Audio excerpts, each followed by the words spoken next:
Hello, everyone. Welcome to the For the Love of ASA podcast, the podcast for Howard University's African community by Howard University's African community. I can rest assured that every single thing we're going to be talking about today will be worthwhile. Now, today I'm with some very amazing people, and we're going to be talking about something that has really come to attention, in the past couple of years, and that's Detty December. And for those of you who might not know what Detty December is, it's really just this whole movement of people going back home during the Christmas break and just enjoying what the continent has to offer. And I'm here with people that have been back home recently. So if you guys want to introduce yourselves and let us know where you guys went to. I can start. Hi everyone, my name is Gideon Boadu. I'm a junior chemical engineering major, computer science and mathematics double minor from Kumasi, Ghana. And last December I went to Ghana. Hi, my name is Helen Getu. I'm a senior international affairs and political science double major. I'm from Atlanta, but this December I went to Ethiopia. Hi everyone, my name is Jeremiah Chukwuka. I'm a senior mechanical engineering major, computer science minor from Lagos, Nigeria. And this December I went to Lagos, homeland, Las Gili. Yeah, and you guys already know me. I'm Yano Luomshe, and this is Kofi. I'm Nigerian, he's Ghanaian, and this is going to be a very interesting conversation, and let's get right into it. So one thing that we really like to do on this podcast is try to break the ice, and one thing that we want to do is just go into a little bit of a trivia segment, nothing too difficult. I know we have people from different parts of Africa, different countries, and let's see how much you guys know about each other. So I'm going to ask one question. I'm going to ask one question, and you're going to be answering the question about someone else's country. Right. So you're from Ghana, you're from Ethiopia, you're from Nigeria. Mm-hmm. So I'm going to ask you first about, food dishes. That's a whole big thing in Africa. And a lot of the reasons people want to go back to Africa is because the food there is top class. You can't compare African food to food anywhere else. And if you want to argue, you can find me.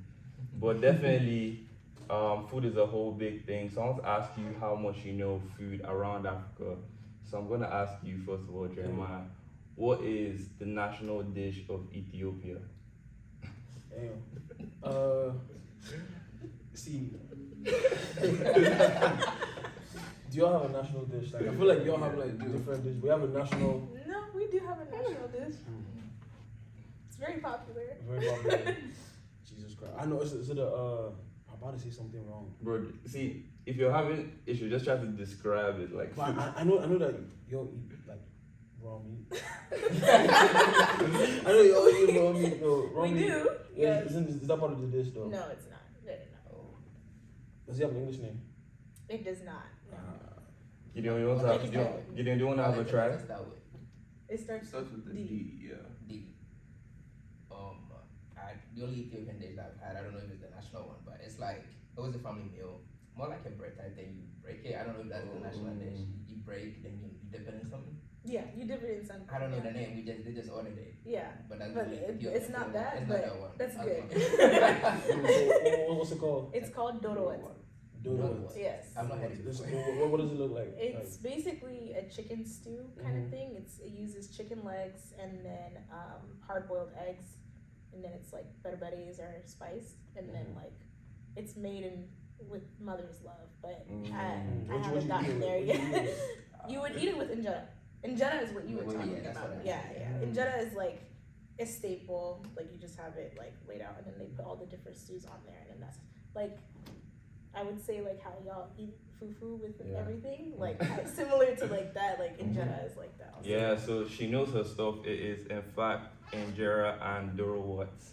So I'm gonna ask both of you now. Before that, you guys had that mention hard-boiled eggs. Nobody said anything. Let Gideon say boiled egg right now, man. Bro, you got no eggs, bro. It's different. Your love for eggs is different, bro. Yeah, so I'm gonna ask both of you now to answer for Nigeria's national dish. I think you should go first. Is it jollof? It's not. Do you agree? Do you think so? I mean, they don't have the best jollof, so. Bro. I would say, Don't get me started, Bro, what's a conversation to be had? But that's a combo for a whole different Bro. day, man. Bro. I mean, will it be Eba? Eba. For them, I don't know. Is that your final answer, That's Eba? my final. Eba, what's your final answer? It's either jollof rice. No, or... it can't be either. It has to be. Believe in yourself. Okay, jollof rice it is. Jollof rice. Yes. Yes, she is in fact correct. Yeah. Your Nigerian- national dish is jollof Yeah. rice. Yeah, Nigeria's No, national that's the dish. thing, but Nigeria has too many ethnic groups to have a national dish for real though. But the normal staple thing that Yeah. Nigeria will eat, I can't lie, is jollof rice. Mm. Jollof rice is just the staple, but there are too many national dishes. Yeah, like everybody in Nigeria eats jollof rice, Yes. but there's some dishes that are specific to Yeah. some people. Okay. So now it's both of you's turn to guess what the national dish for Ghana is. I don't want to say boiled eggs. Yeah. Play, please. Nah. I think I could go first. I'll say wache. I think it's watching. I think it's wache. Okay. That should be a national I dish. though. genuinely don't know, so I'm gonna go with his answer. What? Wache or okra. What? Now I what? was What? thinking Oh, you said okra, bamboo. something Okra, bamboo. like Okra That's bamboo. That's that's good. close. Now, okra, Gideon, what do you think Ghana's national dish is? Well, since they already took jollof, I was gonna say jollof / fufu. That's what I was thinking. But- Jollof, but not everyone can Well, have yeah, jollof. Wait. I'm an Ashanti man, so I just said what I eat. Okay, Kofi, what do you think? What do you think the national dish of Ghana is? It's fufu. But fufu is not Yeah. dish though. Did I not No, say it's no, like it's what actually though? fufu Did though. I not say Because- it's like fufu? It's What it about literally soup? just It's says just fufu. fufu, yeah. Really? That's What national about dish. soup you want to use? Then what did I say? And that actually surprised me because I always thought fufu was like a Nigerian No, thing. they always Like say it's I didn't really think fufu Me personally, I hate Isn't fufu, bro. jollof I'm an like- Eba guy. I feel please, Eba niggas, put your hands up. Bro, fufu is, I don't know, man. I just never got into it. Isn't bro. jollof from Senegal? Like originated from That's what Senegal? they Yeah, say. I beg, who made that history? Yeah. Who made that history? Yeah, but that was a very interesting trivia segment, and we all got to learn at least something new about each other. So Yeah, now I know. yeah, Yeah, like most some people didn't even know what Doro was. So Wait, I thought you were gonna I'm say sorry. but yeah, it's all good. So let's really get into the topic of conversation for today, and we're talking about life on the continent of Africa, and specifically the Detty December movement. Just going back home. I would like to ask you guys what your earliest memory of home is. What your earliest memory of the continent of Africa is. And before I really get into that, did any of you actually live and grow up on the continent? Yeah, I grew up Born and raised. I You, didn't. you didn't. No. So you have like a whole different I perspective do, yeah. from everyone, and that's gonna be very interesting moving Yeah, forward. yeah. So I'm gonna start with you. What's your earliest memory on the African continent? So I grew up going to Ethiopia. Yeah. My parents made it very apparent, they made it very much a point to take us home. Mhm. So I grew up going every other year.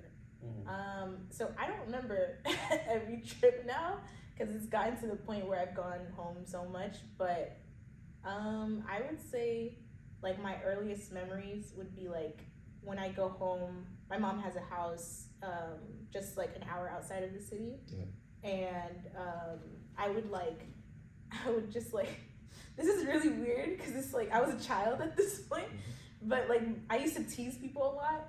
And the way I would tease them is sticking my tongue out at them. So I would just go kind of thing and walk around all over Devizate, which is the city, and just offend people. It was actually very offensive. No, to she people. was definitely. But I was a kid, I was 6, I think. So Mhm. that's the earliest that I remember for sure. Yeah. Well, Gideon, what was your earliest memory? Well, I was born and raised, so I would Yeah. say, let's say, probably 12 in a South basically where I grew up. Yeah. So I usually was the guy that would bring the football to the pitch but get kicked out. This guy cannot play ball. No, I can play ball, but I just choose not to. People put their passion where they want. Yeah. So I'll send the ball to the pitch, they'll kick me out, and I'm gonna call my mom. Like, she'll take the ball, and everyone will just go back to their house. No, he was one of them, bro. Bro. We definitely had them ones. Them that- ones, Yeah, I was one of them. Bro, I those just ones put that's my the mom's carry ball stuff we on had. the ball. Yeah. If I'm out, the ball is over, my mom will come for me and go. Yeah. I mean, that's fair enough, though. I thought that was a Nigerian thing. I thought like, Bro, I'm telling you, those one of them ones. what about you, Jeremiah? I know you were also born and raised, so. I mean, I was born in Nigeria though, but I realized I grew up there from like early age. My earliest memory, I feel like, I don't know if you guys know Lagos that well. I mean, like, you don't know Lagos here, but like back in like 2007, like I remember there was a time like my auntie used to work in the customs, like she used to work in Apapa, right? Apapa, like the wharf. So my other auntie, both of them like customs, one lived in Apapa, the wharf, and one lived like in Festac with me. But at the time, like my earliest memory is like going to visit like Apapa when I seen the trailers and the containers on the ships. Yeah, that was like a really early memory. I mean, the thing about Africa is a lot of people have this picture of Africa that is very, very exaggerated. But when you actually get there, you just realize Africa is mostly like every other place, just with some cultural differences. So yeah, anybody that was expecting anyone's earliest memory to be riding an elephant. Not over here. Yeah. Carrying water by jug. Yeah. No, sorry. Yeah, and that's interesting. And before this December, when was the last time you guys went home? Let's start with Gideon. Okay, so for me, it will be in March last year. So I went with Howard University students for ASB. Yeah, so that was the last time. Also. December. Mine was last December, so I've been going every year now. Oh wow. Yeah. Damn, that's cool. Yeah. Mine was 2021 actually. 2021 beginning of the year. I haven't been back since. Like last year was the. Yeah. So there's people that go often. I mean, you know what that means. You know what that means, bro. The flight prices are crazy. You know what that means? bro. Because I know the flight prices. Anyways, we'll get to that. But like, no, but to be honest, like to get a flight to Lagos, I know is like over $2,000. I mean, Or depends on the airline or and what around time. it. But around there. I mean, if you want to take, Egypt some Air. niggas different routes, so different routes to get to Lagos, bro. Don't Bro. hate on Egypt Air, guys. Egypt Air, bro. Niggas, Egypt It's Air, not terrible. all these airs, bro, from Africa. Different airways in Africa, man. Like, Bro, as long as you're there. as long as you're there, As bro. long as you Exactly. get there. I mean, I took Egypt Air last December, not this past December, and it was actually a lot of people from other places taking Egypt Air. Like, some people were going to Accra, some people were going to Nairobi, some people were going to Sudan. Like, it was just a bunch of people on that flight. But it was not, I mean, the flight itself is but having a layover in Egypt for a day, that's that's great. not Like, That's you not know, bad though, but yeah. your luggage though. It's not That really part, safe, bro. You're right. And then they also, I don't want to get into it. Yeah, definitely a huge part about, going to Africa is there's a lot of disorganization. So when you mention like your luggage not being safe, that's actually a legitimate fear.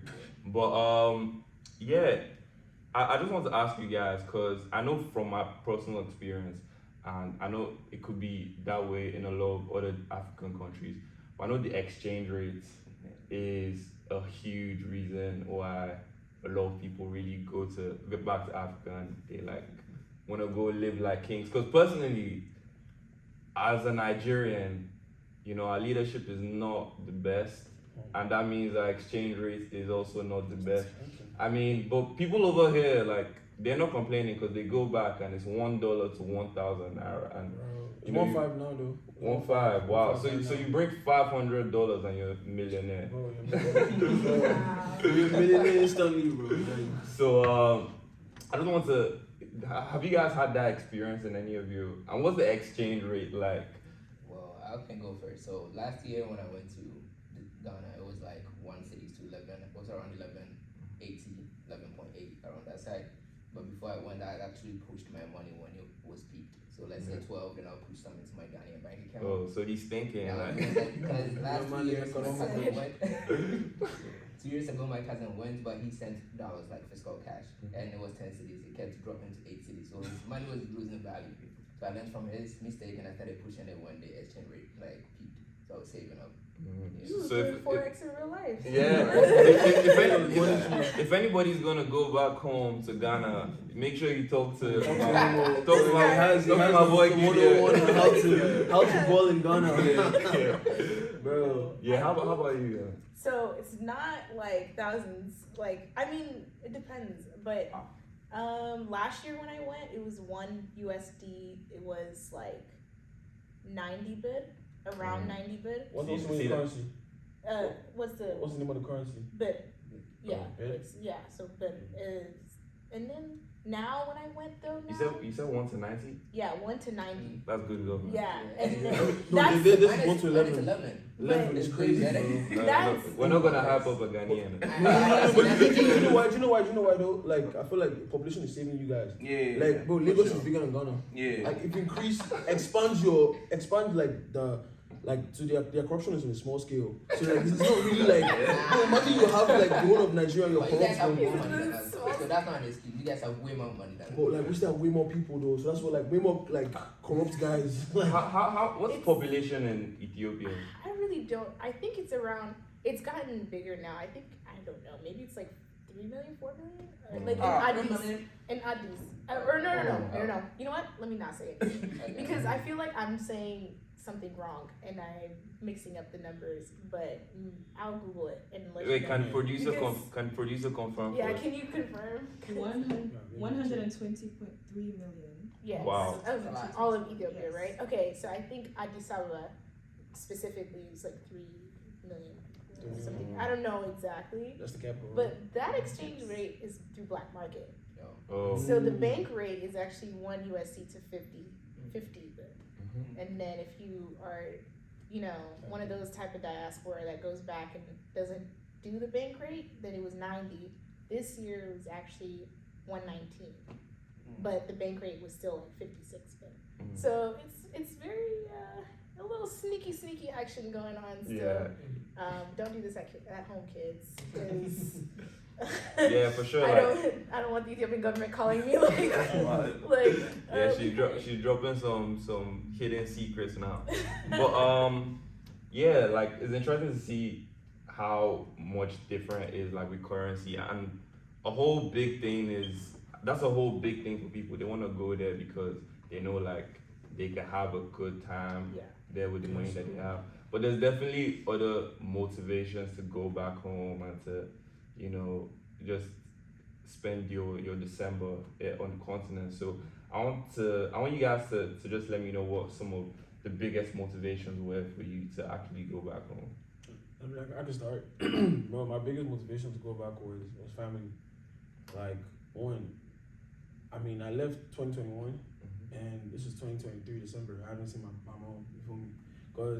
And I was like, you know, I have to go see him because these ticket prices are crazy though. Like, you're seeing 3 bands, 2 bands. Like, I had to go back to see. That's one of my motivations. And also, like, I also missed like just being in Nigeria, just you know, not feeling like you're the poster. You feel me? Yeah. Do you get what I'm saying? Like, Mhm. I feel like I needed that feeling.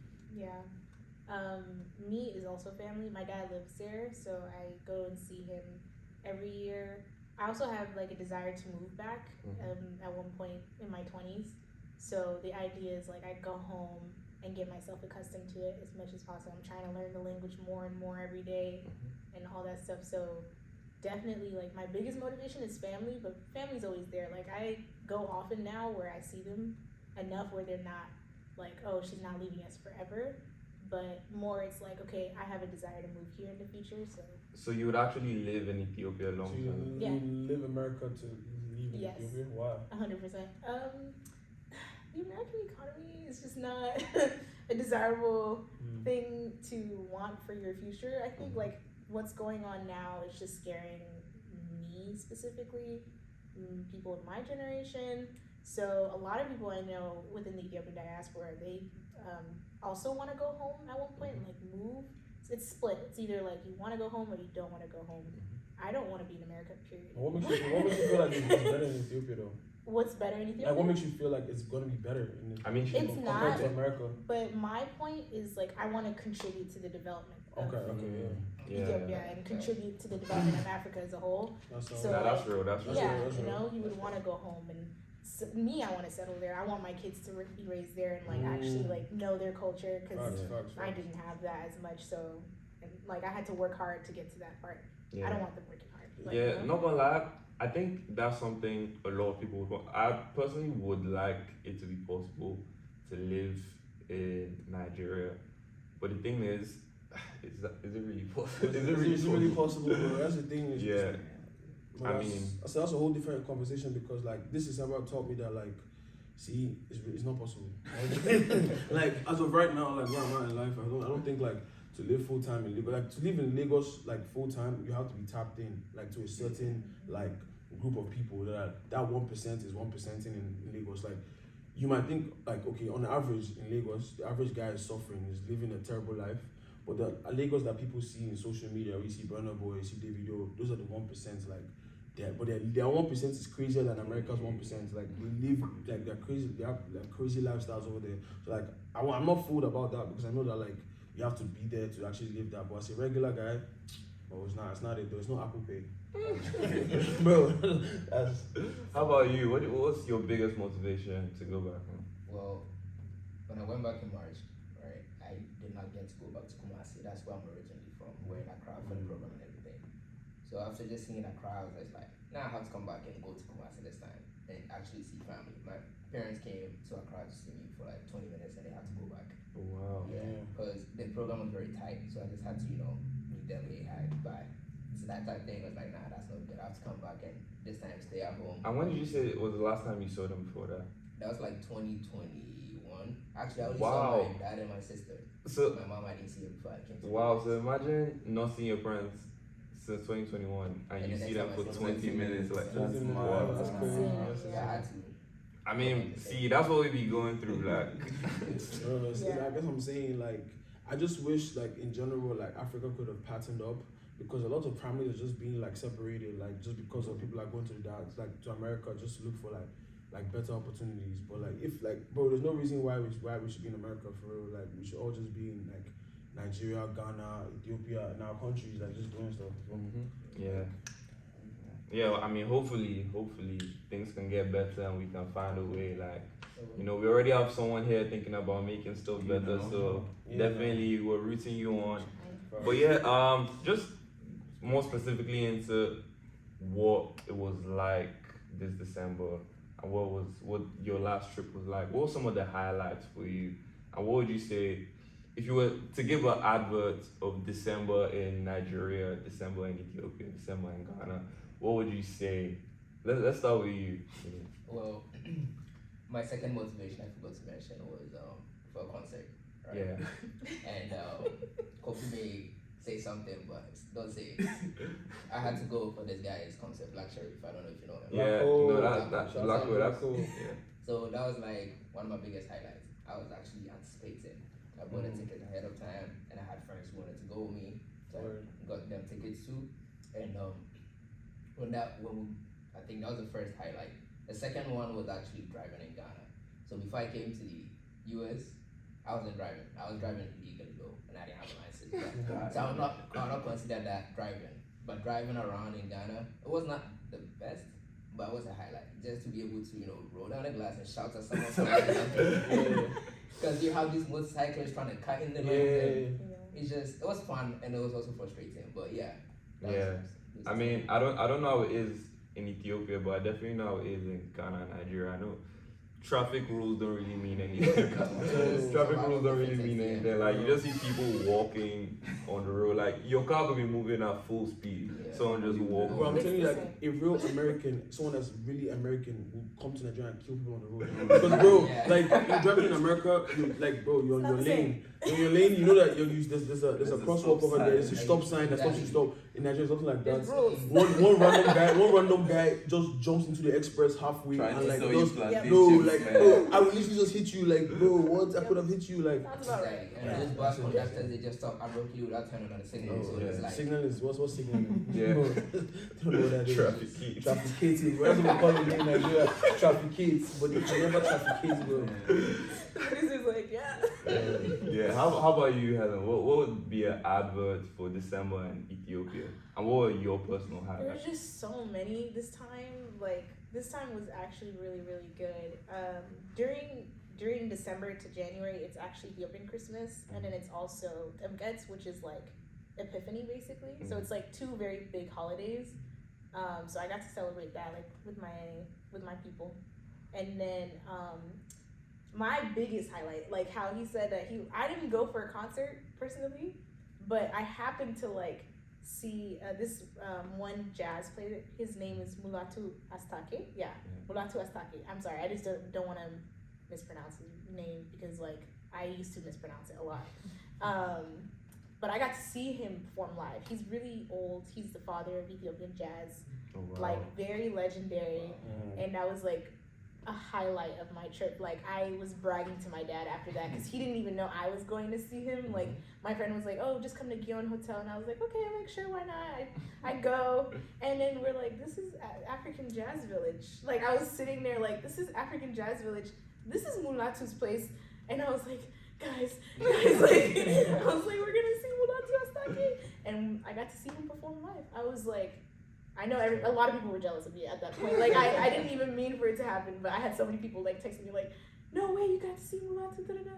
But yeah, that was, like, my highlight. And then I actually got to see my friends that graduated from here, and they also went back during that time. And so one of them is a DJ. She's kind of notorious for this. I'm in So I got to see her. Shout out, I'm in piano. You know what's going on. Yeah, I got to see her sets, and she was just doing so well. Like she's like her growth is just crazy, and like to see her go from DC to Ethiopia, doing what she loves, top tier. Like I loved it. Nah, that's different though. Like starting off as a DJ here in DC and getting your sets there in Ethiopia, like that's a different level. So you know, shout out. We have people doing some big things. Shout out, I'm Right. in piano for real. Yeah. So what about you, Jeremiah? Like, what would be your advert for December in Nigeria, and what was your personal experience? December in Nigeria, December in Lagos actually, not Nigeria. Like December in Lagos is different. I feel like for me to tell you to come to December in Lagos, you have to pack your energy drinks. You have to just be ready that you're about to see something you've never seen in your life. Like just it's an experience that you've never experienced before, no matter where you're from. So like my biggest highlight this December was just because when I left Lagos, right? How old was I? I was like 18, I think, yeah. When I left Lagos, it was like then we're still kids. We just finished high school, so we weren't like the ones running the city. You feel me? We're just like people just watching our older cousins and brothers just do their own thing. But now we're coming back, like just being grown with my friends and like just running things. Like bro, people who are my dad's age mates were calling me boss. Like, bro, Oga, sir, bless me, daddy. Like bro, I'm telling you, like bro, it was so crazy. It's just seeing like just being able to be in your city and know like yeah, this is my city and like. But different things though. I was also looking forward to like Elashe. I'd never been to Elashe before this. So I also went and it was just like it was a movie for. Yeah, what's Elashe for those that don't know? So if you don't know, Elashe is this, so it's this like island, like some part of Lagos. I really don't know how, but you have to use a boat to get there. But it's like we have like beach houses and beach resorts and everything. So like people just rent it out and like just throw like beach parties. Like one thing about Lagos beach parties, you have to pack your swimwear, bro. Like beach parties are a thing like every time. Like people like Elashe this, Elashe that, Elashe. So it was just an experience, just like chilling. And also how regular it is. So like you know how like in America you'd be like, oh, like listen to Afro beats, you'd be like, oh, I see Burna Boy, and you see them as such distant figures that you can never see. But like in Lagos it's like you can wake up and come out the street, Burna Boy is right there, just like coming out from the club or something like. But like you go in Elashe, you see Ajebota or you see boys, you see somebody just chilling. Like so it was just so regular, like just seeing all these guys. I mean, like I said, you have to be tapped in, once again. If you're not tapped in, nothing for you. But like it was also one thing about Lagos is that like Lagos, there's so much to do that like people have different experiences in Lagos in the sense that like some people come to Lagos and just want to just party, right? And some people they're just doing their own earthy, discovering Lagos culture, like thing like that. So like in that, and it works for them. Like you will not see them at any events, but they're having a time, like because they're so like there's so much to do like in Lagos. For sure. Yeah. I mean, I'm from Lagos, so I know that this experience for me is not exactly what I've experienced because last time I was in Lagos, I was in school. I was in secondary school. So when people tell me, oh, Lagos in December, this and that, I mean, I never used to go outside. Like I was, I was an inside guy. So that's definitely something that I want to experience. But I'm there this December though. Most So that's why this trip was like needed though, like because you know how like we were in school most of the time. Like I feel like most of y'all that left like. You were in high school when you were there, so like you were a kid, you couldn't really do much. Like so, this homecoming trip, like when you come back and like you're grown and like it was it's really this is really what homecoming is though. Like. Facts. Yeah. Literally. So now let's talk more about the difference between life over here and life over there. Like, what would you say that you saw this December that just highlighted to you that, you know, this is a whole different place from America and this is a whole different place from Howard University? Bro, I don't think you know how many epiphany moments I had. this country is different. Like, bro, I ain't gonna lie. Let me tell you one thing and see. Being in America taught me the value. Do you know how important it is to have Apple Pay? Like, bro, I don't think you guys understand how bro, like, you want something, you want to buy it, you literally just tap your phone and you pay for it. But in Nigeria, they'll tell you, one, they only take cash, or they take POS, their POS doesn't work, ATM does not work, no service. But we've been at the club before, after like buying all the drinks, we're meant to pay like 1 million naira. They said that their POS doesn't work. But they held us till like 8 a.m. We couldn't leave, bro. We couldn't leave, bro. Like, is that my fault? Bro, like, we're running transfer, but you have to do transfers, different things. Like, most of us didn't have Nigerian accounts, right? So it's just only one guy that has a Nigerian account, so we all like just give him cash or something, like our parents just transfer to them. So if this guy's account doesn't work, we're all trapped. Like, we're all just trapped. Like, so that's one thing. Apple Pay is so important though. Like, and also like just the people, like, bro, everyone is begging, like in Lagos. Like, I don't understand, like I get it, it's like that's why it's so sad because everyone is so like people are suffering, like for real, like bro, like people would see me and be like the one thing they could smell American in you. Like, bro, you know that. But I grew up in Lagos my whole life, like 0 to 18. I was there. Like I think I'm so Nigerian, like I'm the most Nigerian guy you can ever meet, like from Lagos, my accent, everything. I would think, bro. But like, bro, once I step into a place, I mean, I know my hair already makes me stand out, but once I step into a place, they can smell like this is an American guy. Like this guy is not for me. Even though I speak pidgin and everything, they know this guy is not for me, and they're asking for money. Even the police too, like literally, like that's one thing about Lagos. The police officers are insane. Like, bro, like see them. I was gonna get to that, but yeah. Bro, it's so terrible. Like I got stopped. I literally landed. Let's say I landed right now. 5 minutes later, I was stopped. I was asked about my school ID to prove I'm a university student. I'm like, bro, I go to school at Howard. They said like they don't know the school. I'm like, obviously, like obviously you don't know the school. Like bro, what's like what are you expecting? Like want me to call one school here and everything. So like so many experiences in Lagos just made me like look at the place and be like, yeah, man, this is not America, bro. Actually, like different things, man. It's just a lot though, like the people and everything. But yeah. Yeah, I mean, the differences between, like, obviously, there's big differences, like, and then it changes every year also when you go, like, every 6 months, really, like, but, like, one thing that I really was like, okay, I wish America had this, was just better quality food. Like, the food there was making me feel so, like, good. Like, I just felt, like, so much more energized. I was eating whatever I wanted, but, like, it just was like, you know, it's not processed. It's pretty organic for the most part. Like, I think they just started using GMO like a little bit, even if that's just to make the like produce a little bit bigger and that's it. Like, it's just like, I wish the food was like that. And then also the Apple Pay was real.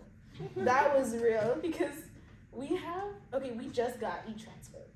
Like, this year, like just this year, like kind of thing. I don't even think it was like that last year, like because I don't remember it being there last year.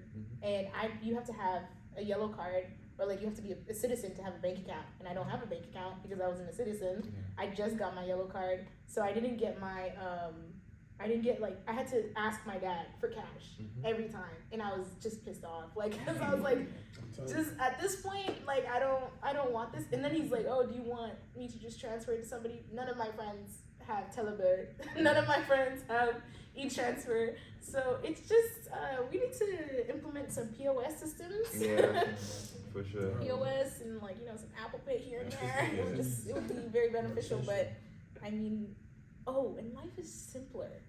Like they actually like prioritize leisure outside of America. Like here, it's just very stressful all the time. Oh, wow. You're here for work, like 9 to 5. I didn't expect that though. Yeah, but there, like you go there, like they're working all the time. Yeah, but they also like make sure to prioritize that leisure time with their friends. Like I was just telling the producer, like we Americans don't have a third place anymore. We just talked about this week with my friends.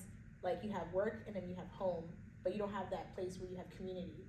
And that's one thing Ethiopia is really, really good at. Like I can imagine everywhere, honestly, outside of America, is that third place is there. Yeah. Like you find it. You go anywhere and you'll find a community pretty much, and like you can just chill there and hang out. Yeah. Okay. For me, I would say Accra, I didn't really see the difference a little bit. I'm not saying Accra is like America for sure, but one thing that I did in Accra. So to start, I spent a week in Accra when I got to Ghana, and I spent 2 weeks in Kumasi. So in Accra, I was with my best friends, so I was with them in their house and all, and I had to get an eSIM for my phone. I had a Ghana card, so I just bought that, but that one took me 3 business days. Because these people, anytime I go there, they say their system is not working, the machine is not working, so I have to go and come back. And when I got that, I just registered the mobile money transfer, because I knew my card would not work, my Apple Pay would not work, so I had to set that up before going to Kumasi. Because Accra, I can use maybe my Ghana bank card in some ATMs or in some shops, but Kumasi may be different a little bit. So I did that. And the another thing that I also realized was that I already mentioned the driving. But one time my friend and I were going to the University of Ghana, right? I was on my phone, but he was the one driving. According to the police officer, he ran the lights. And from afar, I could tell it was already green before we got there, but I did not see us cross, I did not check. So this man followed us and he stopped us at the gates of the campus and was like, he's taking us to the station for one, operating our devices while driving. You run the lights. And I was like, he wasn't using his phone. I was, so, but I don't know about the lights because I was on my phone. And he said, nah, he has to take us to the station. I was like, we're already late to where we are going. We cannot go with you to the station unless you have like, so we were trying to talk to him. One thing about smiling that you're American, he could easily tell that my friend is American because he's also in the school in Ohio, right? So both of us went back home. And he could easily tell he's a little bit light skinned and his accent was, and he couldn't speak Tree, that's the thing. But he can speak down. But the police officer is an Ashanti man, so he speaks Tree. So when he started talking, the mom was like, you guys come in December and you come to this school and you come and take the girls and you I was like, are you arrested us? So I got out from the car and I approached him, like I started speaking Tree to him. So I was like, officer, we are late to where we are going, and if this gets to the station, if that will be involved, then you don't want that. So I just mentioned that that's name, that it's like a high profile person in Ghana. So okay. So I did that and he was like, oh, okay, so what's up? It's Christmas, what are we doing for him? Like, and we had this whole conversation in the end. He said he wanted 1,000 Ghana, which is like $100. Like, you want your salary from us in 1 week. I looked at him and was like, right, we can do that. Like, we literally just bought fuel and we don't have enough money on us. We have like only 500 left. And even that, I was pushing it because I was actually 600. And if you give him the 500, it would be like, and we also gonna grow money again. Yeah. So it was like, nah, he's not gonna take that. Like, then he has to send us to the station. And he realized that I already offered him bribe and he already mentioned his price. So when we get there, I was gonna tell them that, hey, you asked us for 1,000. I said I'll give you 500. You said no. So yeah. So we gave him the 500 and in the end he told us, oh, we also wanted to come to the US. So how can I help him? I'm like, That's exactly. bro, he actually just tried to arrest us and now he wants us to like, that question. So we had that conversation and that's one thing that I didn't see here. The last time I was driving to the US, my lights were off and it was in the evening. They pulled me over and they just told me to turn it on and go. This time they're telling me they're sending me to the station, I have to pay money. So it was just like, that difference was there. I wasn't asked for money when I was actually breaking the law, my lights were off. Like I was driving with that lights on in the evening. I was not, like, they just told me to turn it on and move on. So that's one thing that really struck me. I'm like, damn, I'm not in the US politics anymore. So Mm-hmm. I have to be very careful. Nah. It's If not you a lot show your accent just a little, Bro. just get ready to pay. Exactly. Yeah, it's No. reps. African police officers need to be studied. Like, but if I tell you the things I suffered this December, I'll just give you one experience, just one. Like, and the thing is that it's just targeted me because when they see someone with locks, it's over. Like, so I was in the car. I mean, I don't know if you all know, like, so my friends Chidi and some other guys from Lagos. But Swino also has locks to my friend called Swino. So, but he's also he was at the back, so they couldn't see him. So this police officer looks through the car. So when like a Highlander car, so like it was also tinted at the back, so that he had to see. He was squinting, so he saw Chidi low cut. Told him it's okay. He saw the other guy low cut. He now saw me. He said, "Yeah, park well. That guy. We have to search him." I'm like, "Bro, what you doing?" Like, bro, this nigga brought my bag. I was looking into my bag. He didn't say anything. He said, "But I know you look suspicious. We have to take you to the station." That reminds me. I'm like, well, because first of all, we're going to the club. We had like a table we had reserved, and it was about to be taken if we didn't get there. We're like, "Sir, now we can't really. We're going late and everything." Try to explain to him, like, rationalize with this dude, and this dude is like, "No, he's taking us to the station." And he takes us to his boss, and he's like, "Oh," we tell him like, "Bro, we're going somewhere." He's like, "No. We're like, "Okay, you know what? See, one thing about you see, there's people you can't argue with. You can't reason with a wall. Like, you can't reason with a wall. Like, bro, there's no feedback." He says we should give him 100,000. Bro, that's when I was like, "Wait, what? Like this? You don't earn 100,000 in 3 months. like how do you want to get 100,000 from me right now? Like, who do you think I am? Like, just walking around just to give you 100,000? Like, bro, I was like, no. That's when like we had to now. I had to tell him like, bro, I don't go to school here. I live in America. For real, if you take me to the station, it's gonna be back, bro. I end up giving you 5,000 for real. From 100,000 to 5,000. Wow. Bro. Just to add to that, one time we had gone out to eat or we're coming back, and we used the road that we've never used before. I was the one driving, and it was a little dark. So they stopped us, like they were flashing their lights, so I just pulled over. And they asked to search the car, like, I was gonna ask them, like, what warrants, like, on what basis, because I thought it was a routine search, so I just let it slide. But as they were searching, 3 cars passed, they didn't stop any of them. So then I started wondering, why did they stop us? Like, I was following the guy every single step of the search to make sure he doesn't plant anything into the car, and and all of us, my hair was a little higher, but it was a little locked, but wasn't locked completely. So when he was done, I had my waist bag on. He wanted to check the bag, like what was inside the bag. Either had weed or anything, so I just opened it. He checked, there was nothing in there, and I asked him, "Can we go?" And I was like, "There's nothing." Like, bro. And I just don't. And that was the second time we had this stuff, so I was already pissed that he didn't stop the other cars. He just stopped us for no reason. Like, just. Begging is insane. I mean, unfortunately, that's kind of normal over there, but we have to do better, man. You have to do better. Yeah. Well, before we move on to the next question, the positive part that I experienced back home was like you said, the third part, the community part, and being back, I would just wake up basically and be like, okay, today what am I doing? There's no work, like it's just peaceful.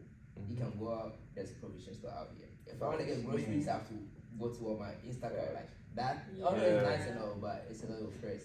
If I just want bread, I can just walk over and get it. But over here, I have to Instacart it, like Exactly. that's another thing that I Everything really is miss. so accessible. Because the availability of those mini stores around, you can just walk over to the junction, you get porridge or something, and you're good. Like, Yeah, like personally, I know my house in Nigeria, like you just literally walk to the gates of the estate, exactly. and there's like, There's a malam there. yeah, there'll be one malam. Yeah. You won't get that here. You just Yeah, have to you go. definitely won't get that here. Yeah, but I have to go to my final question now, and this is something that I want you guys to really think about when you answer this. And Kofi, you're gonna have to answer this as well. Oh. So, with all that we've said now, with your experience and with your experience over there and with your experience here, if you had a choice between living over there at home in Africa and never having the opportunity to come back here, or living here all your life and never having the opportunity to go back home, what would you choose? Kofi, let me start with you. That's it's a very hard question because it's like a lot of moving parts. Because when I think about it, immediately my mind goes to like my career, and I feel like starting a career in Ghana is like definitely more difficult than starting one here. So if I'm thinking about it, I would have to say I'll probably stay here and not have the opportunity to go back. What if it was something where your family is there though? I mean, my family is there, so like that's the thing. So that's what makes it a really difficult question because like I really want to go, but like my personal plans is like I'll start career, do what I have to do, and then when I can move back, I go back. But like your question says, stay here and never move back, or like stay there and Yeah. then never. Yeah. So I feel like I'm already here anyway. So Fair. How about you, Jeremiah? That's a very hard question. I can't lie, but like he said, like I feel like there's really no like future like in terms of like as a young graduate. I'm speaking for Lagos and in general Nigeria. As a young graduate in Nigeria, like now as we're college students, we're getting internships, we're getting like full-time offers, full-time just jobs. the Like, opportunity. it's an opportunity for you to dream that you could get a job and earn money to sustain your life.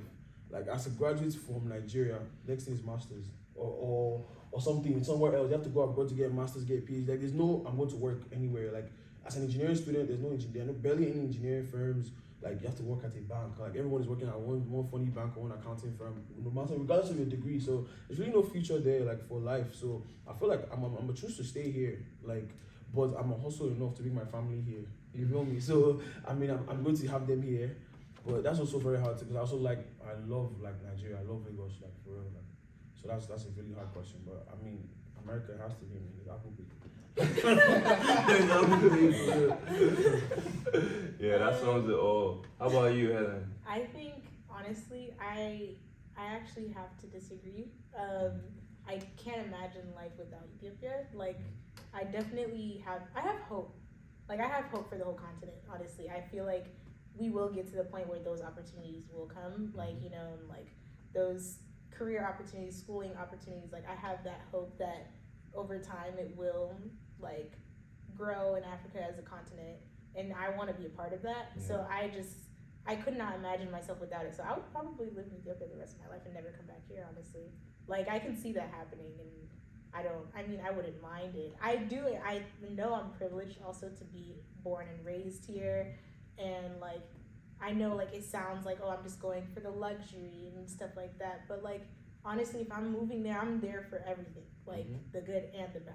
So Yeah. like I would be okay with all of that. I just can't imagine life without it. Like, Yeah, I definitely respect that though, especially thinking about how you can help right. out where you're from. So that's definitely Without the diaspora mindset also, because there is that diaspora mindset Yeah. that people resent a lot, where it's like, you were coming here and trying to change this and the, like I don't have that like mindset to like, yeah, I might like subconsciously, that's all of us have a desire to go home and help our people, but like I also want to do it on their terms, and I want to do it right, like the right way, you know, like taking my time to learn how to do it and all that stuff. So like not trying to, you know, be Yeah. like diaspora. And the thing is, most of the Ethiopians I've met, and there's quite a few of them on Howard's campus, but most of the Ethiopians I've met, even if they weren't born on the continent, I feel like a lot of them, like your upbringing really emphasizes being Ethiopian. Yeah. So there isn't really like it would be hard for you to find an Ethiopian that, you know, doesn't know about Ethiopian culture, or isn't like, you know, familiar with, you know, what it means to be an Ethiopian. At least So- in the Exactly. DMV. Yeah, maybe. At least in the DMV. Yeah, maybe it's just the ones I've met here at Yeah. Howard, but Y'all have a dominant culture. yeah, we do. like you people really take pride in your culture. and That's I why you can respect always it. spot like you can always spot an Ethiopian.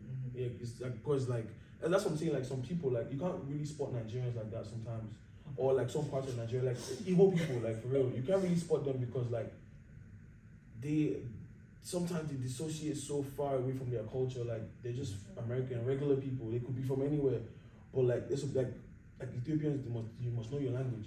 You must know the things like Yoruba people too. Like no matter where you are, you must speak. Yeah.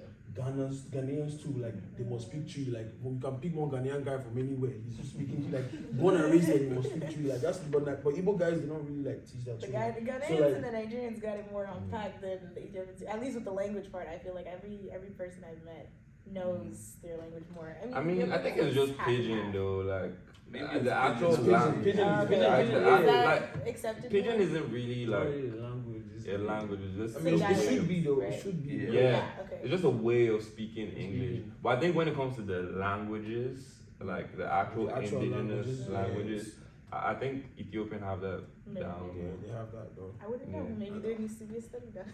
Yeah, maybe. How about you, Gideon? If you were to like ask me this question in 25 years, I would say go back. And Okay, what about right now? In right this now, present it's moment? kind of hard, but it's not too hard because after being back this December, right? I was just anytime I drive through Ghana, I just look at the different things that could be done to make the country like get to where it's supposed to be. Like different, I was just looking at different investment opportunities. Basically, that was what I was looking at. I mean, with my $100 I sent, they won't change anything right now. That's what I said 25 years down the line, then sure. Because long term, I have to get a job, like build myself a little bit, get enough money to do the investment that I see. Yeah. That way I can move up permanently. But for now, let's say I'll be here, but not forever though. Yeah. Ideally, for sure. Yeah, and yeah, that's smart because, like, a lot of times we can think about what we can do to help out, our countries. But the first thing that you have to think about is how can I put myself in a position where I can actually help my country.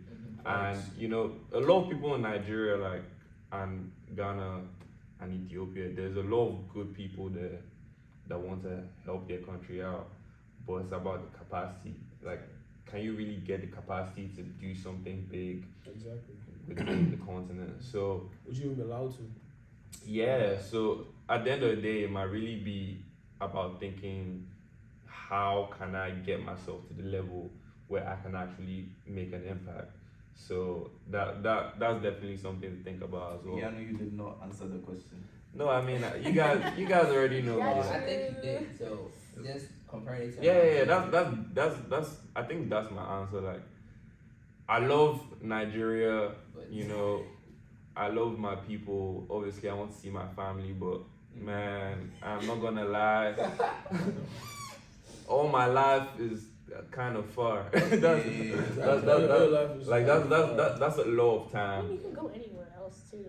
Yeah, I mean, exactly. And But, there are so many but to places, live, there though, I feel like there's so much potential for growth here, and a huge reason, like a way to think about it is just like a lot of the people that are over there are trying so hard to find a way to be here.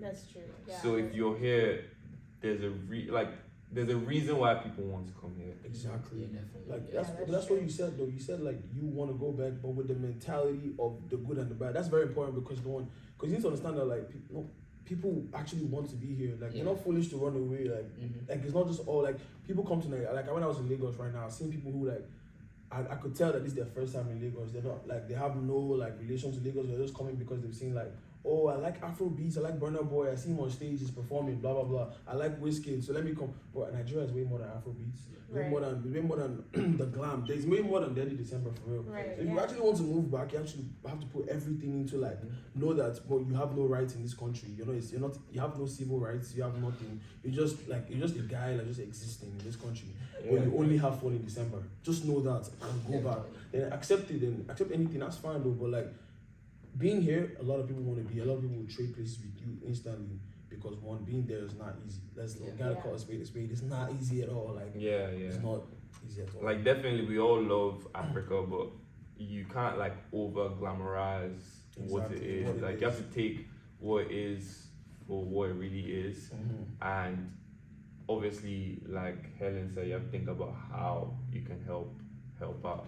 So if you're taking anything from this episode, definitely take that, and that was definitely a great conversation. Wait, are we almost done? I want to add one more thing. Go ahead. Alright, just to add to what Jeremiah said. So that part of December where everything looks like it's so nice, it's fun and all. So with Ghana and especially Accra, right? My friend and I booked it was a resort. We booked it and it was $300 a night. I was like, is this Ghana? Like how how Ghanaians affording that? Bro, that's what I'm saying. During that season, like everything is made to look like, hey, you can just come and have fun. Your money, you can have a lot of money and everything and all. But after January actually, that's when people start to leave. You feel like the heat. That's when you start. So that. It's not. So it's like the prices and everything. Like the prices change. Like the whole setting change. Where you coming from. So I mean, fair enough. Let me give you a perfect analogy of what happened, bro. Like I landed because I came early, right? Because I wanted to like spend time with my family before the madness started. I came on the 8th. So on the 8th, like I saw my mom, I saw my dad. I was happy now, but like I have to go out. So I was bored. So I said, let's go to this place called OB's. Monday night has OB's, right? It's a popular event, like people coming from around the world. So normally it was 30,000 naira to go in, right? This was like on the 8th of December. By the 28th of December was $1 million naira. I'm like, bro, regular Nigerians cannot afford this. Like, bro, you know the funny thing was $1 million naira by 29th. By January 5th, he had to bring it back down because who's coming for this? Everyone has gone back. It's like regular Nigerians paying $1 million naira just to come and see whoever is there, bro. Like, nah, that's the thing. All the prices went up because they are like Uber prices. You call an Uber, say 30K. I'm like what's going on? Like, bro, I called an Uber once. He told me it's coming tomorrow. Like bro, like he said I'm coming tomorrow. Like, bro, the wait times, like, see, that whole thing because of the influx of people, traffic, Uber prices, everything, like drinks, like the more Fanta doubled. Like I'm so confused, like because of December. But like by January, everything normalizes. Yeah. You start, like you said, you start feeling the heat, you start feeling that. Bro, like I came back on the 14th. I went to Nigeria on the 8th. Came back on the 14th. So I was there from like I could experience the real Nigeria when everyone had left. That week I was back like from the 7th to the 14th of January. Nigeria was really hot, so like, bro, like that place is like the glamour of December had like disappeared. Was all gone. It was just, bro. They just told me, welcome to Night. Just enter, like getting uniform. You feel me? Like, bro, just know that this is Niger. No more December, nothing. Like, this is how it is. Most people are in Ethiopia like end of December, going into January actually. So it's more. Oh, so it's more January. like Oh yeah. That's what I feel about Accra. Accra is dirty. Accra in January, not Accra in December. Yeah, Like, but you have to go to Lagos first and Accra in January. But can you even one way I talk about the difference between Accra and Lagos, because I've been to Accra before, but one way that I see the difference between Accra and Lagos, I think Lagos is kind of like, if I was compared to here, Lagos kind of like, I don't know, like New York vibes, Yeah, like Lagos is every New York. Oh, that's what I've heard too. yeah, like Lagos like Yeah. New York vibe, like all the creatives are there, like all the shows, parties, concerts, everything. And I feel like Accra is like palm trees, like What? like Accra is like Cali You vibes. think I don't know. like Cali? I mean, I don't know, kind of like- see where you're like coming from. I see Miami. where you're I don't coming know, from. like palm trees. Accra is like Miami. That's the thing. See, Lagos is like New York. Accra is like Miami for real. That's the perfect analogy. Like, I want to go to Accra now. but think about it though. Like, Yeah. what's really like putting Africa on the map right now? It's going on Accra and Lagos. Afrobeats, yeah. It's not Africa. But it is Afrobeat that's putting Africa on the map right now. Chill out, man. Everything like we're literally celebrating is mostly Afrobeats, right? And Afrobeats was born in Lagos. So like imagine how like that would be. Oh my god. Can we go on that session with the discussion? Let's move. Why you Let's bring do an the Afrobeats receipts? Why you bring the podcast. receipts? The fact that you're donating right now doesn't mean it was born there. Like, Well, I mean, okay, forget the origin, but I mean like, but that's where like the people who are like carrying the sound far are. So imagine like you're going to a party, right?